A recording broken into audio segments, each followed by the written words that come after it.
Bismillahirrahmanirrahim. Assalamualaikum warahmatullahi wabarakatuh.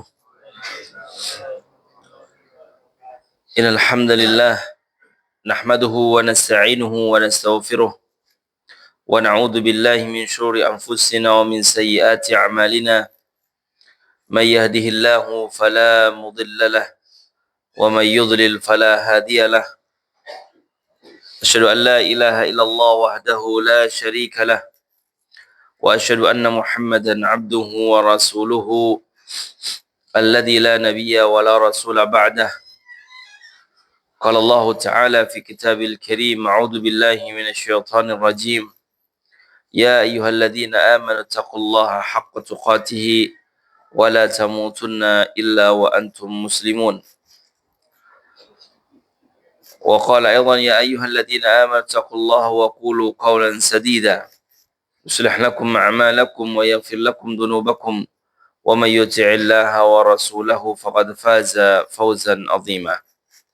Wa qala Nabi sallallahu alaihi wasallam, fa inna asdaqal hadits kitabullah wa khairal huda huda Muhammadin sallallahu alaihi wasallam wa syarrul umuri muhdatsatuha fa inna kulla muhdatsatin bid'ah wa kulla bid'atin dhalalah wa kulla dhalalatin finnar. Amma ba'du.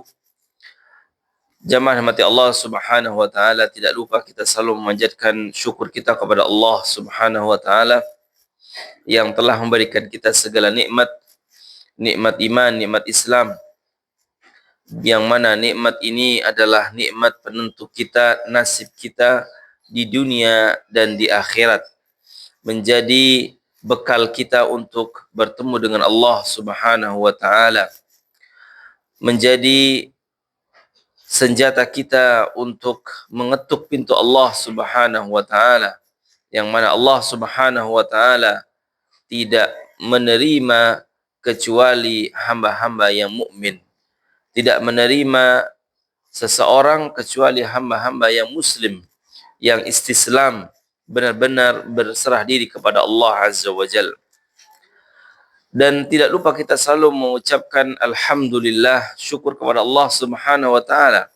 Allah Subhanahu wa taala masih memberikan kita nikmat sehat, nikmat alhamdulillah. Pada pagi hari ini Allah Subhanahu wa taala masih mengembalikan roh kita.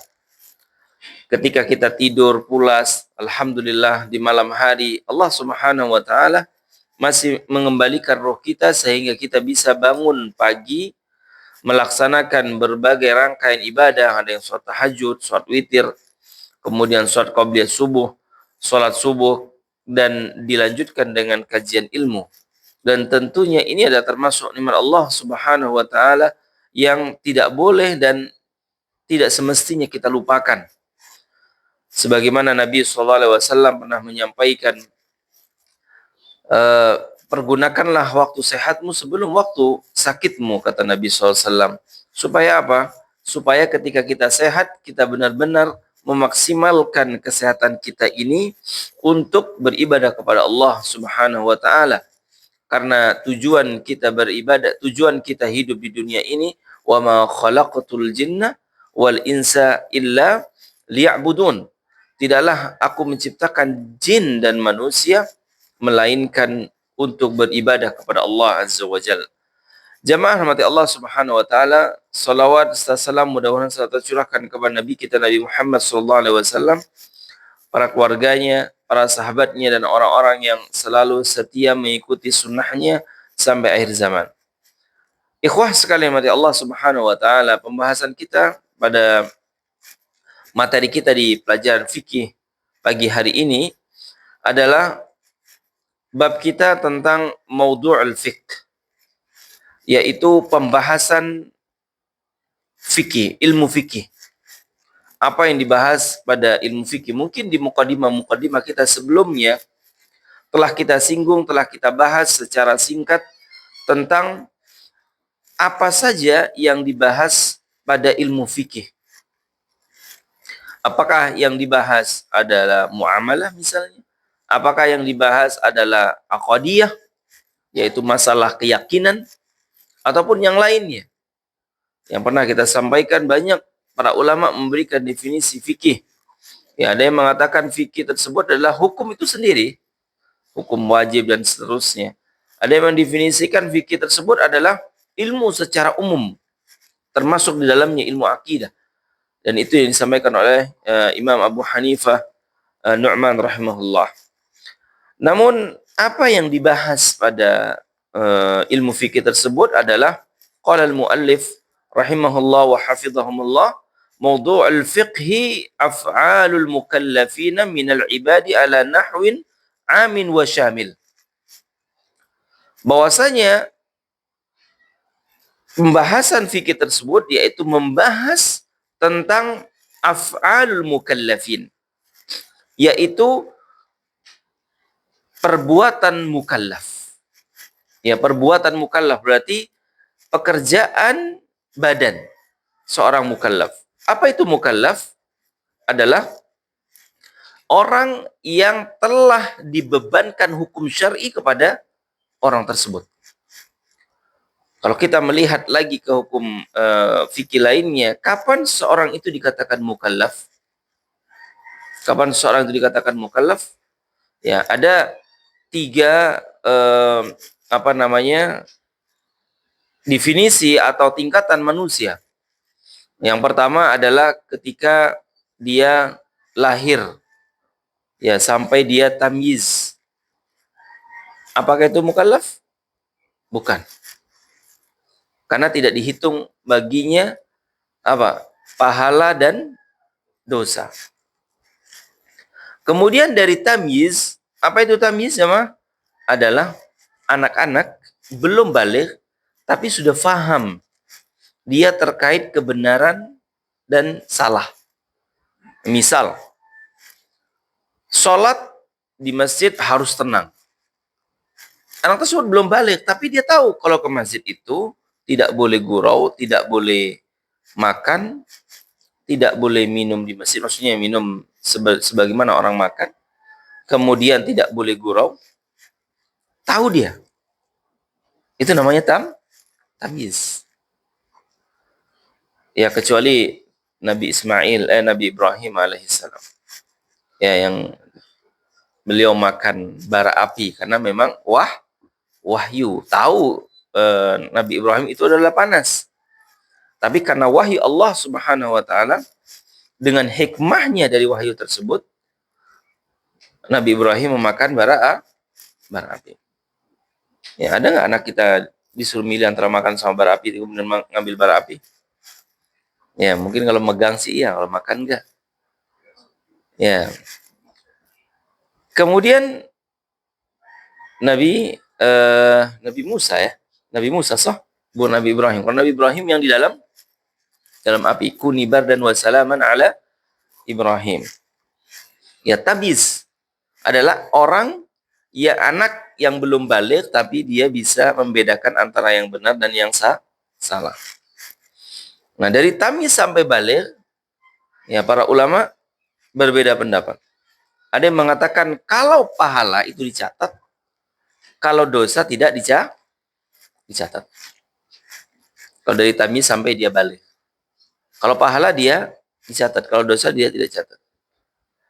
Nah, apakah orang tua juga memiliki pengaruh terhadap perbuatan anak yang masih kecil? Memiliki pengaruh nggak? Misalnya anak kita yang belum balik, misalnya mengerjakan perbuatan dosa. Apakah orang tua ikut dosa?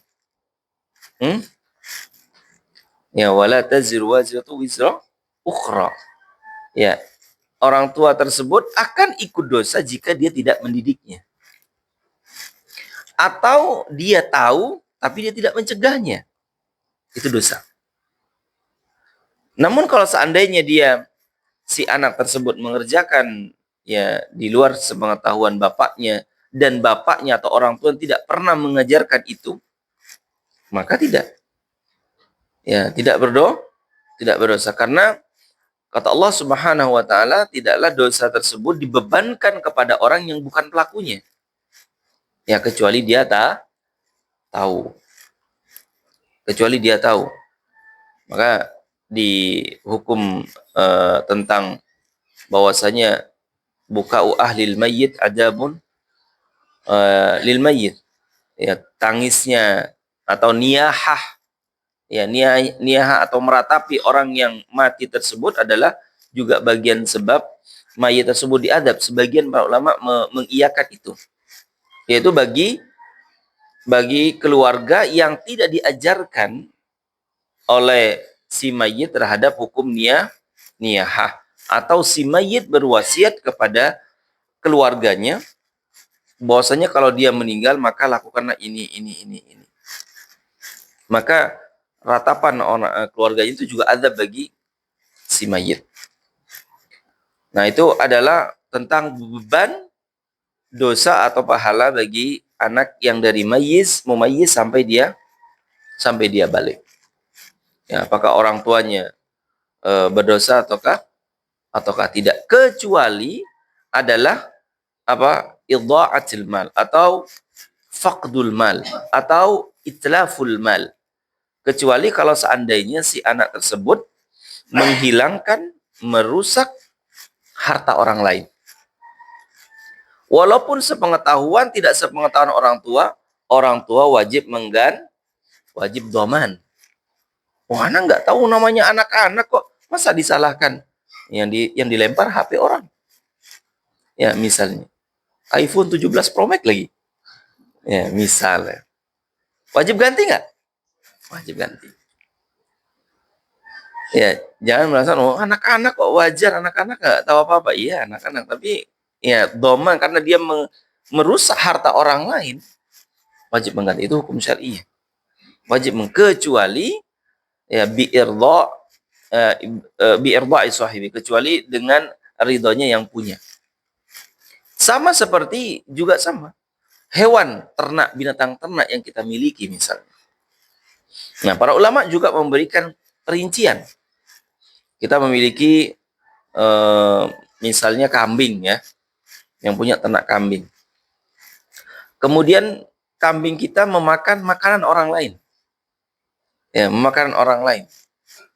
Maka di sini sahibul ghanam harus mengganti apa yang dimakan oleh binatang ternaknya. Ya, walaupun ya namanya binatang, ya apa saja dimakan. Ya, apa saja dimakan. Nah, itu karena apa? Karena itu adalah bagian dari tanggung jawabnya.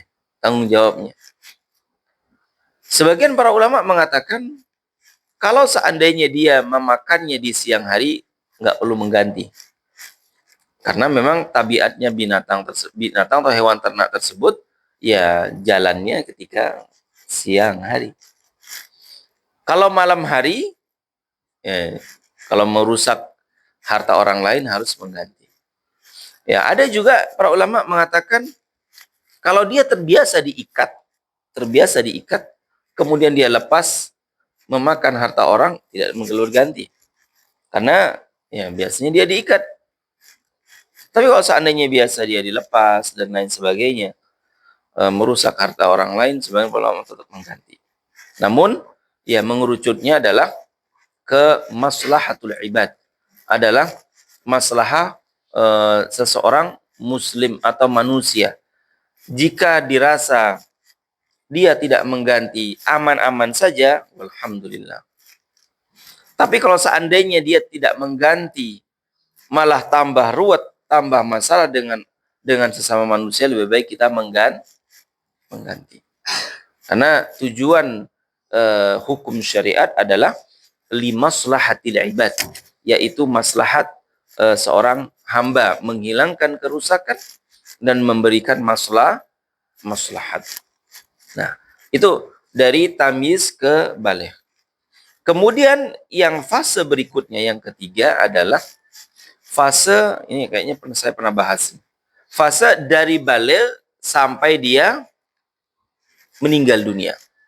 Dan ini namanya mukallaf. Dari baligh sampai meninggal dunia. Nah, baligh itu kapan? Ya, kalau laki-laki indal ihtilam. Sebagian para ulama indal ihtilam, ketika dia mimpi basah atau mimpi junub. Ustadz, saya tidak pernah mimpi basah. Saya tidak pernah mimpi junub. Sampai umur 25 tahun saya nggak pernah junub. Apakah tidak dikatakan itu tidak balik? Tetap balik. Ya, Pak Imam Syafi'i rahimahullah memberikan batasan sampai umur 15 tahun. Kalau sudah 15 tahun walaupun dia belum junub, dikatakan balik. Kalau laki-laki. Atau inbatus sya'ar. Atau tumbuhnya rambut. Sudah 25, udah jenggotan, dia belum balik. Nggak mungkin. Ya, walaupun belum junub. Sudah keluar kumis, ataupun rambut yang lainnya. Berarti dia sudah balik. Begitu juga dengan perempuan. Ya, perempuan. Di antaranya adalah dengan haid. Ya, keluarnya darah haid. Berarti sudah terhitung balik. Sampai umur 17 tahun belum haid. Apakah dikategorikan dia belum balik? Tidak. Maka dilihat di apa? Di ciri-ciri yang lain. Apakah dia inbatus syar, ya, tumbuh rambutnya, kemudian dan yang lain sebagainya. Ya, Imam Syafi'i dan ulama Syafi'iyah yang memberikan batasan sampai 15 tahun, walaupun para ulama yang lain memberikan pendapat yang lain. Ya, itu definisi balik. Ya, definisi balik. Kemudian sampai kapan? Sampai meninggal dunia.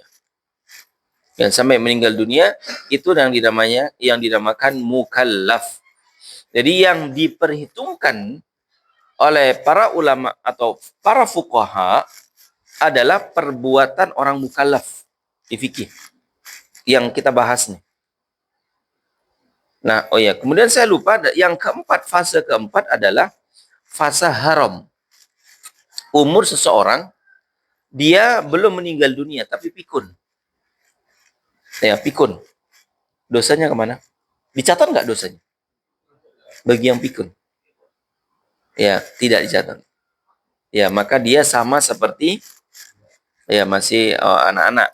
Ya, tidak dicatat. Misalnya dia tidak sholat, misalnya pikun. Ya, ada yang pikun muzman, ada yang pikun muakkad. Pikun muzman artinya pikunnya itu selamanya. Baru makan, bilang belum makan. Ya, misalnya, baru makan. Dan pikun tidak harus mengenal umur. Ya, pikun bisa jadi karena penyakit, stroke misalnya, atau kehilangan akal yang lain, pikun, atau karena hawadith, atau karena kecelakaan dan yang lainnya. Nah, itu pikun. Itu maka tidak dicatat dosa dan pahalanya. Ya, sama seperti anak kecil tadi. Ya, anak kecil tadi. Namun kalau seandainya dia meninggalkan puasa misalnya, maka harus membayar fidyah. Ya, kalau meninggalkan puasa Ramadan, yang bayar fidyahnya siapa? Ya, ahli waris. Ahli waris yang membayar fidyahnya.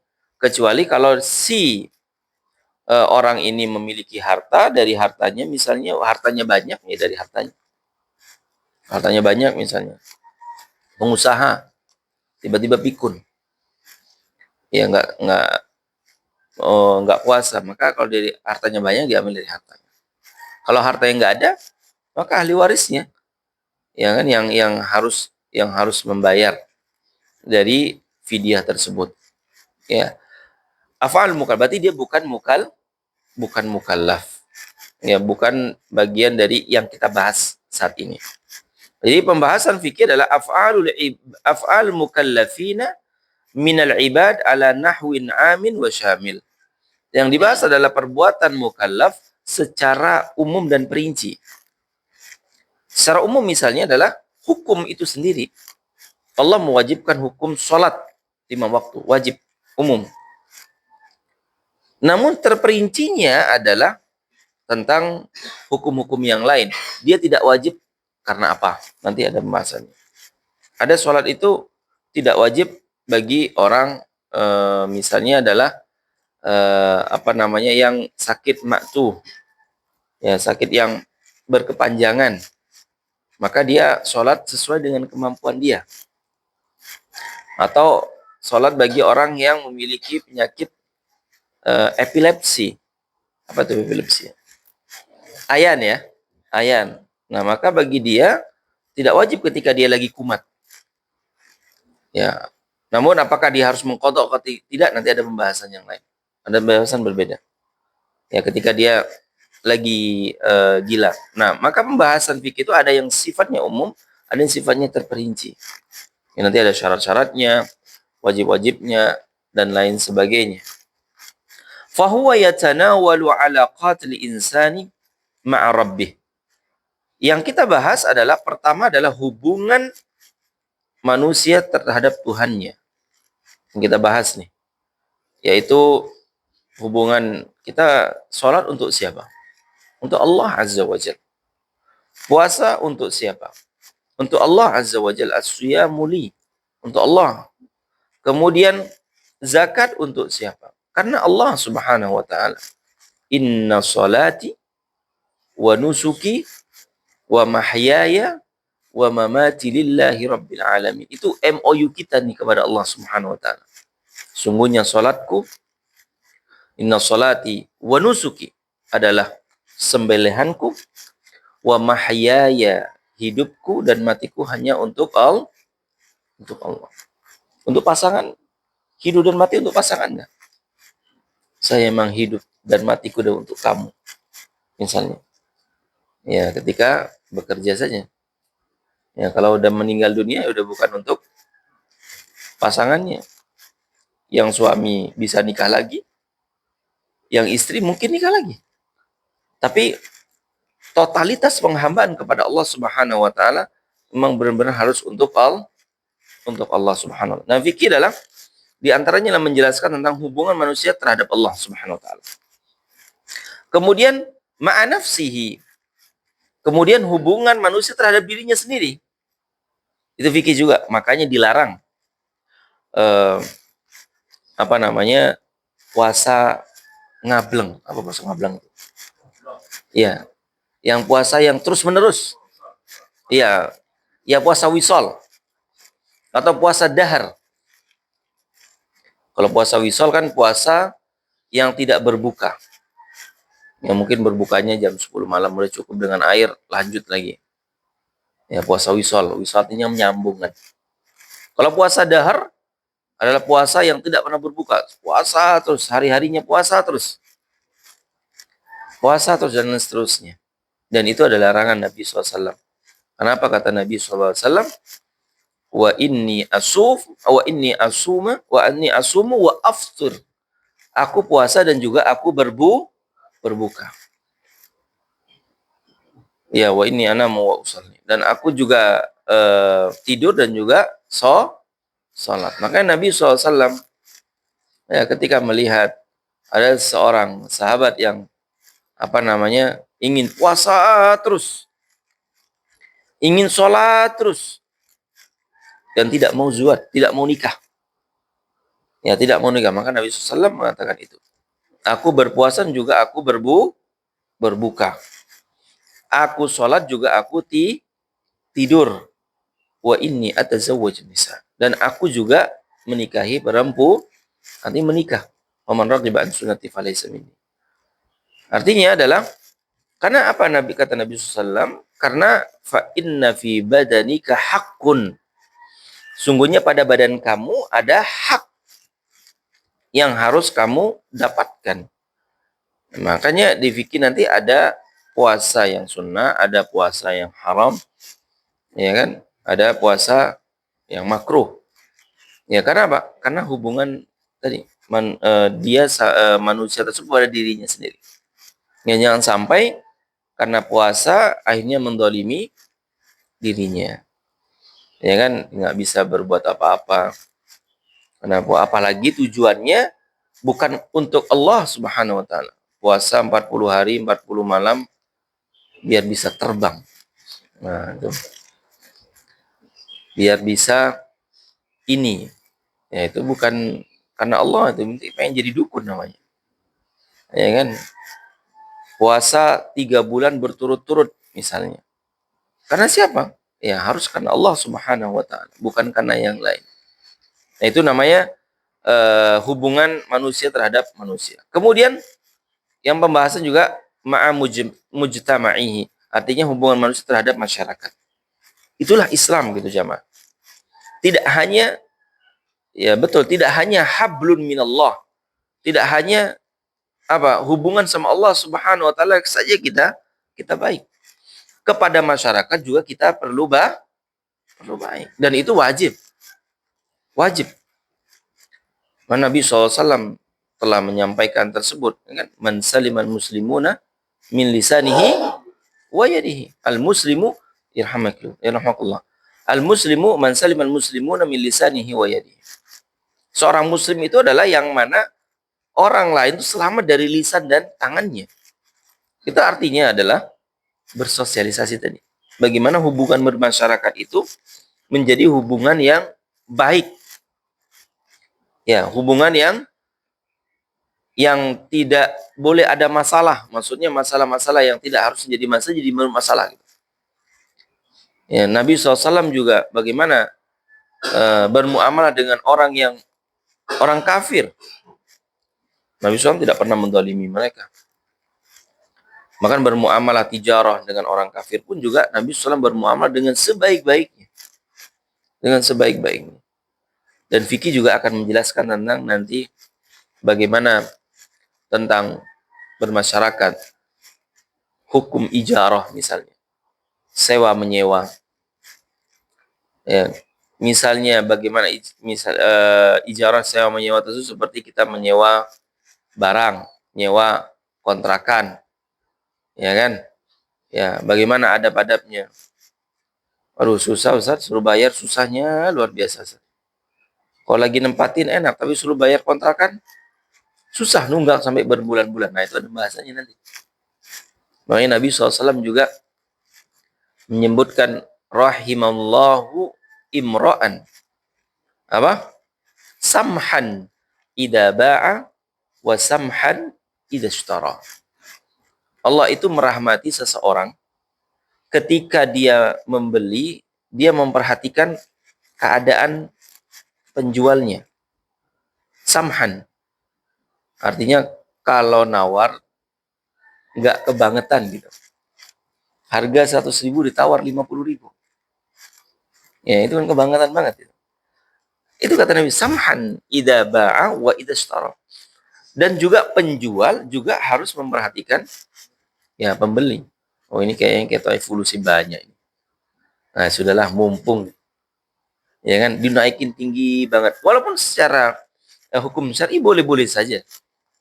Tapi memiliki nilai lebih kata Nabi SAW bagi orang yang jual beli, ya memperhatikan ya penjualnya, bagi pembeli penjualnya juga. Ya, itu kata Nabi SAW. Dan ini supaya apa? Supaya kita bermasyarakat itu baik-baik saja gitu. Ya, maka kata Nabi SAW, la yu'minu ahadukum, artinya tidak beriman seseorang, tidak sempurna iman seseorang sampai dia baik kepada tetangganya. Ya, tidak sempurna iman seseorang. Bahkan Nabi SAW mengancam, memberikan warning terhadap dua keadaan seorang perempuan yang dia ahli ibadah. Masya Allah, ahli ibadah, semua ibadah dikerjakan, yang wajib, yang sunnah, namun di neraka. Kata Nabi SAW, wa kaifa dzalika ya Rasulullah? Bagaimana mungkin itu wahai Rasul? Kata para sahabat. Karena apa? Karena tetangganya tidak aman dari lisannya. Bersosialisasi. Dan sebaliknya, perempuan yang biasa saja, ya hanya mengerjakan pekerjaan yang wajib, ya mungkin beberapa kali yang sunnah, tapi dia di surga kata Nabi SAW. Karena tetangganya selamat dari lisannya. Nah, kenapa kok Nabi SAW di sini menyampaikan tentang perempuan? Karena memang kebanyakan perempuan ini yang sering bermasalah dengan tetangga. Kalau ada laki-laki seperti itu kebangetan. Ya, kebangetan. Biasanya perempuan yang sering. yang sering bermasalah. Makanya Nabi SAW memberikan warning tersebut. Tetangga baru beli mobil baru saja, wallahi, digibahin sampai sebulan. Wah, baru beli mobil baru nih. Giliran utang nggak bayar-bayar, arisan nggak bayar-bayar. Kalau beli mobil mampu, misal. Nah itu. Nah, jadi pembahasan kita nanti adalah bagaimana kita bercara bermasyarakat. Ya, cara bermasyarakat, kemudian jual beli dan lain sebagainya, dan seterusnya. Nah, kemudian yang berikutnya, ikhwah sekalian yang Allah Subhanahu wa taala, wa yatanawal al-ahkamul amaliyah wa ma yasduru 'anil mukallaf min aqwalin wa af'alin wa uqudin wa tasarrufat. Ya, sama yang saya sampaikan tadi, ya yang dibahas adalah masalah amaliyah, bukan aqdiyah, bukan keyakinan. Kalau keyakinan itu ilmu akidah, tauhid. Kalau ya bukan ilmu fikih. Ya. Maka kalau kita bisa ringkas jamaah bahwasanya fikih tersebut dua. Ya. Yang pertama adalah ahkamul ibadat, hukum-hukum ibadah.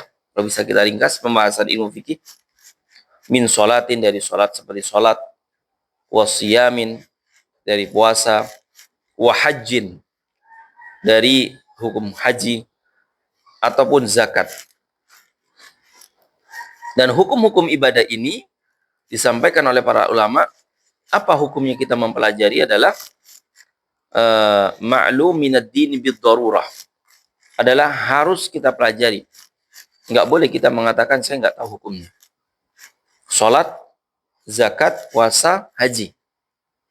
Maka disitulah kita dituntut untuk menuntut ilmu.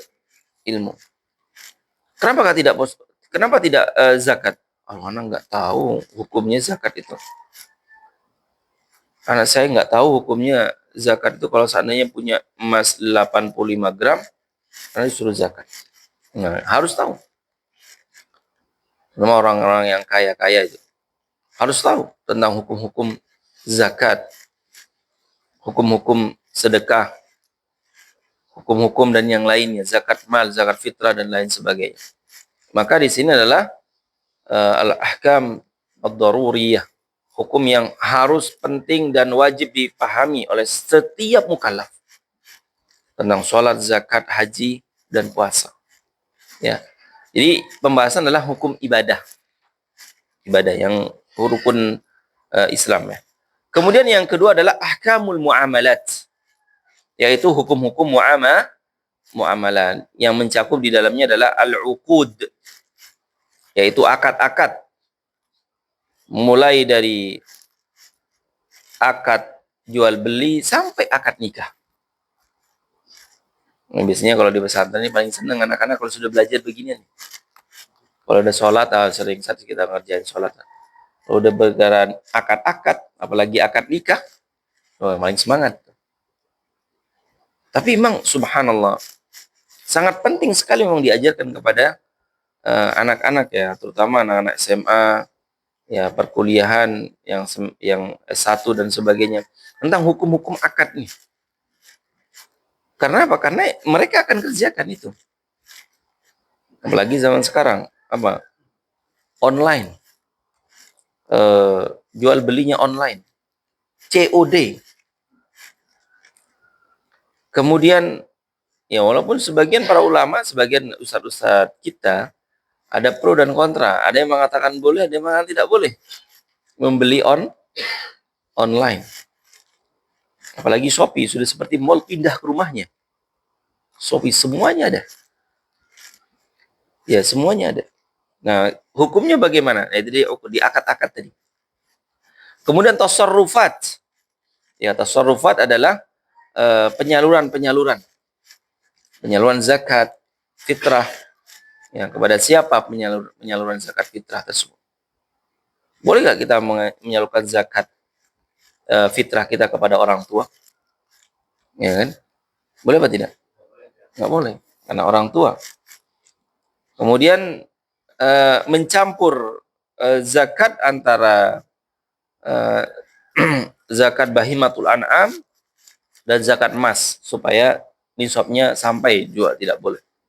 Nah, tasarrufat adalah penyaluran-penyaluran, nanti kita akan misalnya penyaluran tentang dihar, hukuman bagi orang yang mengatakan anti alayya kadhari ummi misalnya.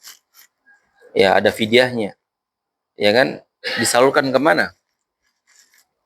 Kemudian tentang hukum-hukum yang menggauli istri di bulan Ramadan. Penyaluran sedekahnya kemana? Dan seterusnya. Kemudian wa'ukubat, yaitu iqab-iqab atau hukuman-hukuman. Ya, hukuman apa? Hukuman misalnya hukum sariqah, mencuri, juga di muamalah. Hukum apa lagi? Begal. Beda hukum begal sama hukum mencuri.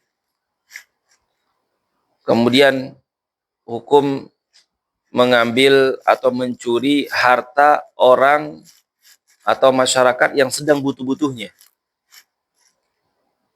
Gimana hukumnya korupsi di tengah ekonomi Indonesia yang sedang sulit?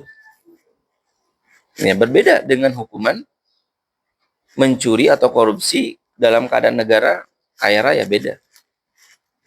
Ya, ada yang mengatakan sampai ya berat ya artinya untuk balasannya. Kemudian jinayat. Jinayat itu tentang hukum-hukum jinayah. Misalnya adalah membunuh. Ya, gimana kalau membunuh? Ada membunuh yang al-amad, membunuh yang sengaja. Ada yang membunuh yang syibhu amad, yang menyerupai sengaja. Ada yang membunuh yang khata, yang salah. Ya, juga sama. Itu yang kita bahas. Wa dhamanat, dan juga apa? Ganti rugi. Itu juga ada pembahasannya. Ganti rugi, ganti rugi. Ya, misalnya ada orang yang merusak motor. Padahal yang dirusak hanya spionnya. Tapi yang suruh ganti kalau servis semuanya. Biaya semuanya suruh ganti. Ya, padahal yang dipecahin hanya spionnya. Atau ganti rugi karena dia mematahkan tangannya. Ya, itu ada juga nanti pembahasannya. Wa ghairuha mimma yuqsadu bihi tanzimu alaqatun nas ba'duhum ala ba'd. Dan lain sebagainya. Yang mana tujuannya adalah hubungan masyarakat terhadap masyarakat yang lain. Ya, mungkin ada pembahasan-pembahasan yang lainnya. Gimana Ustaz hukumnya misalnya diundang untuk lomba 17 Agustus. Boleh nggak? Boleh saja. Yang penting jangan lomba dangdut. Ya, lomba mancing. Boleh nggak? Boleh. Ya, selama tidak ada hukum melarangnya. Misalnya ada harus membayar ini. Ini kan termasuk qimar namanya. Itu ada pembahasannya. Ada qimar. Qimar itu artinya ya judi. Walaupun niatnya bukan judi. Lomba memancing. Syaratnya uang pendaftaran 50.000. Nah, itu namanya qimar dalam pelajaran fikih. Nggak boleh. Yang boleh adalah lomba memancing, free uang pendaftaran. Nah, itu boleh. Atau uang pendaftarannya hanya untuk snack, bukan untuk hadiah. Yang tidak boleh itu kalau uang pendaftarannya untuk hadiah, itu nggak boleh. Tapi kalau uang pendaftarannya untuk snack dan lain sebagainya, nah itu boleh. Ya, itu muamalah-muamalah yang lainnya yang kita ikutin. Lomba voli boleh-boleh saja selama tidak ada unsur yang haram di dalamnya, tidak ada perjudian, ya tidak ada kebohongan dan lain sebagainya. Tapi kalau lomba nyanyi ya jangan. Lomba bagus-bagusan kelompok musik lah. Nah, itu jangan diikuti. Nah, itu termasuk muamalah yang lain atau undangan pernikahan. Itu ada pembahasannya juga. Apakah wajib atau tidak mendatangi undangan pernikahan? Wajib. Yang akad apa yang resepsi? Nah, beda lagi. Hah? Walimah. Namanya walimah adalah yang dihadiri, yang untuk diumumkan. Yang untuk diumumkan, ya resepsi berarti. Kalau akad itu kan hanya yang penting dua saksi dan lainnya sudah selesai, sah. Yang wajib itu adalah walimah. Karena apa? Li'i'lamin nas. Untuk menyampaikan kepada manusia bahwasanya dua orang ini sudah menikah. Ya, supaya tidak terjadi fitnah. Itu wa hadhil ahkam mimma hasra mimma yali. Insyaallah nanti kita akan bahas berikutnya adalah tentang samarah ala ilmil fiqh, buah kita mempelajari ilmu fikih dan juga fadilahnya, insyaallah cuma sedikit saja. Sampai di sini ada pertanyaan, dipersilakan. Tafadhal. Nah, tafadhal.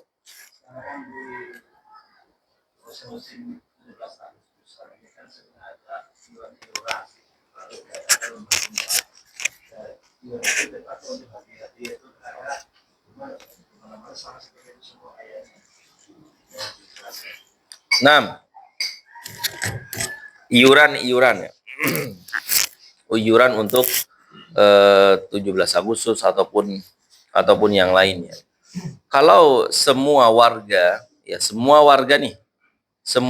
ditarikin iuran, ya tidak masalah. Ini terlepas lombanya atau boleh atau tidak ya. Ya, ini tidak masalah. Yang tidak boleh itu adalah yang ikut lomba yang bayar. Yang ikut lomba yang bayar. Nah, itu yang tidak boleh. Khusus yang ikut lomba itu yang bayar. Yang nggak ikut nggak bayar. Namun kalau seandainya satu RT mengadakan iuran semua rumah atau semua kakak, ya boleh-boleh saja, nggak apa-apa. Ya, apalagi sudah kesepakatan bersama. Namun kalau seandainya iuran tersebut memberatkan masyarakat dan lain sebagainya, ya didiskusikan saja. Hanya kalau di tempat saya, ya ketika mau ada iuran dijelasin, artinya kita diajak rapat musyawarah. Ini iuran berapa nih? Biasanya di perwakilan warga diundang ya untuk menentukan iuran. Kalau seperti itu tidak masalah. Yang penting semuanya ya, tidak hanya yang ikut lomba saja. Wallahu taala alam. Fadhal.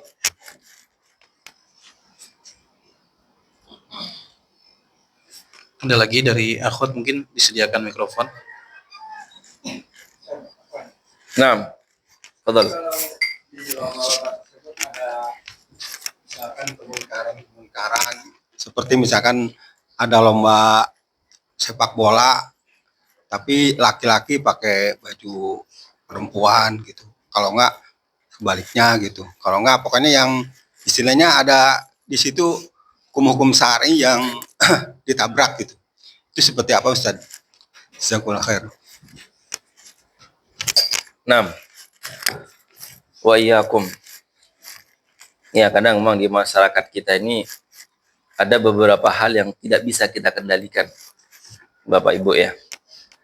Kadang yang tidak bisa kita kendalikan itu jadi masalah kalau kita tidak berpartisipasi, gitu ya. Ya, fattaqullah masata'na, artinya kita bertakwa kepada Allah semampu kita. Ya, kalau sama seperti kita di sekolah atau di perusahaan, kita dimintain proposal. Ya, proposal untuk bantuan dana terkait memeriahkan 17 Agustus. Ya, kita lihat rundown acaranya. Ada penyanyi, ada ini fee penyanyi, ada di breakdown. Ya, di breakdown. Nah, kita kalau tidak nyumbang nanti dikira kita tidak NKRI. NKRI harga mati. Ya kan? Ya. Jangan ditawar NKRI itu Pak. Ya, jangan ditawar. Harga mati udah Pak, nggak bisa ditawar. Nah, kalau kita nggak ikut, nah dikira kita wah harga ini nih nggak apa namanya, apalagi isu sekarang ya nggak enak gitu kan. Akhirnya kita cari item yang aman, konsumsi 10 juta, ya sudah ini aja. Nah, konsumsinya aja. Ya, kita bertakwa kepada Allah semampu kita, Pak. Ya, berarti konsumsinya yang aman, ya kan, untuk makan, minum. Ya, kita kan tidak memerincikan. Kalau misalnya konsumsi dimakan oleh penyanyi yang perempuan, nah kan bisa berbeda lagi. Ya, itu kita bertakwa sama Allah, ya berlepas diri dari hal-hal yang mungkar tadi. Ya, kita sampaikan, Pak, ini saya nyumbang untuk konsumsi misalnya. Ya, untuk apa lagi ya? Ya, yang lainnya lah, yang sekiranya tidak bertentangan dengan hukum syariat. Ya, kita kan tidak bisa kita mengendalikan itu semuanya. Nah, contoh pajak saja. Ya, misalnya ya, pajak. Kalau dalam hukum Islam, hukum syariat nggak ada pajak. Gimana kalau Bapak nggak membayar pajak? Motornya, waduh, bisa diambil sama polisi. Ya, dan lain sebagainya itu. Ittaqallaha mastata'. Maksudnya, insya Allah Allah muhasibuna, Allah mengetahui apa yang terjadi dan apa yang dalam hati kita, insya Allah. Allah Ta'ala alam. Jadi kesimpulannya, gimana? Boleh nggak kita membayar iuran? Ya, selama tidak menjadi kerusakan yang lebih besar, ya bayar saja. Ya, daripada kalau Bapak nggak bayar iuran, apalagi ini momen-momen yang menunjukkan kecintaan kita, katanya, ya kepada negara ini, nah, khawatir ada mudarat yang lebih besar gitu Pak. Ya, tentang diri kita, keluarga kita, anak-anak kita dan lain sebagainya. Gitu. Wallahu taala. Nah, baik, ada terakhir. Nah, insyaallah saya rasa cukup insyaallah. Semoga apa yang kita sampaikan dan juga yang kita bahas menjadi ilmu yang bermanfaat bagi kita semuanya. Ya, karena saya yang lebih banyak berbicara, jika ada hal yang kurang berkenan dan tidak nyaman untuk didengar, saya mohon maaf yang sebesar-besarnya. Kita tutup dengan doa kafaratul majlis. Subhanakallahumma bihamdika asyhadu an la ilaha illa anta astaghfiruka wa atubu ilaik. Assalamualaikum warahmatullahi wabarakatuh.